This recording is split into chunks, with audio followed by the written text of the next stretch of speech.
KTR bomb పేలుస్తాడని చెప్తే తుస్సు bomb పేల్చిండు. ఇప్పుడు అంటే ఆధారాలు లేని, సాక్ష్యాలు లేని, పనికిరాని ఒక చెత్త స్టేట్మెంట్ ఇచ్చి బాంబు పేలుస్తా అంటే వెనకటికి ఒక శాస్త్రం ఉండే, నాన్నా పులి అని అంటే 2 సార్లు అబద్ధం ఆడితే 3వసారి పులి వచ్చినప్పుడు తినిపోయినట్టున్నది కేటీఆర్ కథ. కాబట్టి ఈ ఎలిగేషన్స్ అన్ని ఫాల్స్ ఎలిగేషన్స్, ఫాల్స్ స్టేట్మెంట్స్.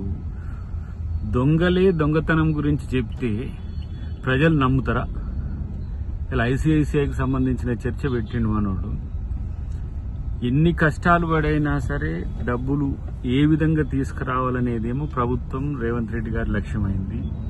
ఏ విధంగా ప్రభుత్వాన్ని నవాజ్ పాలు చేయాలి, లేకపోతే రైతులకు భరోసా ఇవ్వద్దు, 6 గ్యారెంటీలకు సంబంధించి ఎలాంటి డెవలప్మెంట్స్ ఉండొద్దు, ఇతరత్ర ఏ విధంగా కూడా డబ్బులు రాకుండా చేయాలని చెప్పి వీళ్ళు బీజేపీ కలిసి ఆడుతున్న డ్రామా ఇంకెన్ని రోజులు ఆడతారు?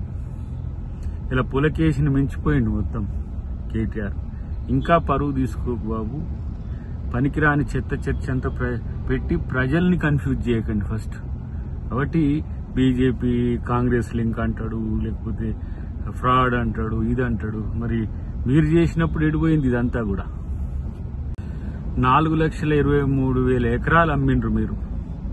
దాదాపు 50,000 కోట్ల పైచిలకు అప్పులు భూముల నుంచి తీసుకొచ్చిండ్రు, భూములు తనఖా పెట్టి 7 లక్షల కోట్ల రూపాయలు అప్పులు చేసి రాష్ట్రాన్ని దివాలా దీయించి హాయిగా గట్టునెక్కి కూర్చొని ఒక 10-15 పేపర్లను, టీవీలను పట్టుకొని, సోషల్ మీడియా ఇన్ఫ్లుయెన్స్ను పట్టుకొని తప్పుడు ప్రచారాలు ప్రభుత్వం మీద చేస్తే, ప్రభుత్వం తప్పు చేస్తుంది అనుకునే ఒక పిచ్చి ఆలోచనలు మానుకోండి ఫస్ట్. మీరు ప్రజా సమస్యలు పక్కన పెట్టి ప్రభుత్వం యొక్క పెద్దల మీద ఇలాంటి నిరాధార ఆరోపణలు చేస్తే మిమ్మల్ని కనీసం ప్రజలు చీత్కరిస్తారనే ఇంగితం కూడా లేకుండా చేసి ఈ ప్రకటనల వల్ల ఏమొస్తుంది? అది బాంబు కాదు కదా, లక్ష్మీ బాంబు కూడా కాకపోగా పరువు తీసుకునే తొట్టి బాంబు అయింది. ఇప్పటికైనా ఎవడో నీకు సలహాలు ఇచ్చేటోడు, ఎవడో నీ స్ట్రాటజిస్ట్, వన్నన మార్చుకో బాబు. అంతకు మిక్కిలి నువ్వు చేస్తే, నువ్వు చెప్పితే కూడా ఎవరు నమ్మరు అనే విషయాన్ని గమనిస్తే మంచిది.